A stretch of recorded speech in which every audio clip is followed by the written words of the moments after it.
ઓગળ તાલુકાના મુખ્ય મથક થરા ખાતે આવેલ શ્રી પંડિત દીનદયાળ ઉપાધ્યાય સાંસ્કૃતિક હોલમાં 13 જુલાઈના રોજ સવારે રક્તદાન શિબિર યોજાઈ 80 બોટલ રક્ત એકત્રિત કરવામાં આવ્યું. મળતી માહિતી પ્રમાણે કાંકરેજ વિધાનસભા યુવા મોરચા દ્વારા ભારતીય જનસંઘના સ્થાપક ડોક્ટર શ્યામા પ્રસાદ મુખર્જીની 150મી જન્મ જયંતિ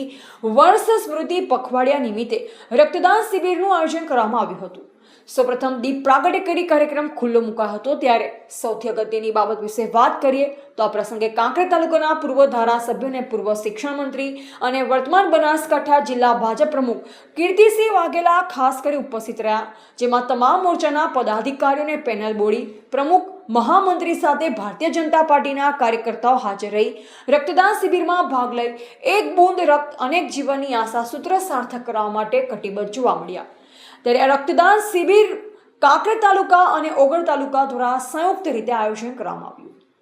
તારીખ 13/7/2026 સોમવારના રોજ બનાસ બ્લડ બેંકના નામાંકિત ડોક્ટરો અને કર્મચારીઓની હાજરીમાં આ રક્તદાન શિબિર યોજાઈ, જેમાં મોટી સંખ્યામાં ભારતીય જનતા પાર્ટીના કાર્યકરો અને પદાધિકારીઓ હાજર રહ્યા, જેમાં 80 જેટલા લોકોએ બ્લડ ડોનેટ કર્યું હતું અને બ્લડ ડોનેટ કરનાર દરેક વ્યક્તિને પ્રશંસા પ્રમાણપત્ર અને ટ્રોલી બેગ આપવામાં આવી,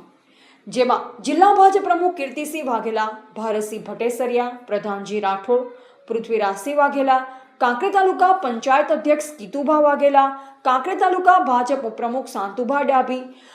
પૂનમસિંહ ડાભી, કાંકરેજ તાલુકા યુવા પ્રમુખ ભરતભાઈ દેસાઈ, મહામંત્રી મહેશભાઈ જોશી, યુવા મોરચા મહામંત્રી મુકેશસિંહ વાઘેલા, ઓગળ તાલુકા ભાજપ પ્રમુખ ગોકળભાઈ દેસાઈ, ઓગળ તાલુકા યુવા મોરચા પ્રમુખ ભરતભાઈ જોશી. ત્યારે ભારતીય જનસંઘના સ્થાપક ડોક્ટર શ્યામા પ્રસાદ મુખર્જીની 150મી જન્મ જયંતિ નિમિત્તે 80 બોટલ રક્ત એકત્ર કરવામાં આવ્યું અને એક અખંડ ભારત મિશન માટે સહભાગી બની એક ભારત અખંડ ભારતને સાર્થક બનાવવા માટેનું ઉત્તમ ઉદાહરણ પૂરું પાડ્યું.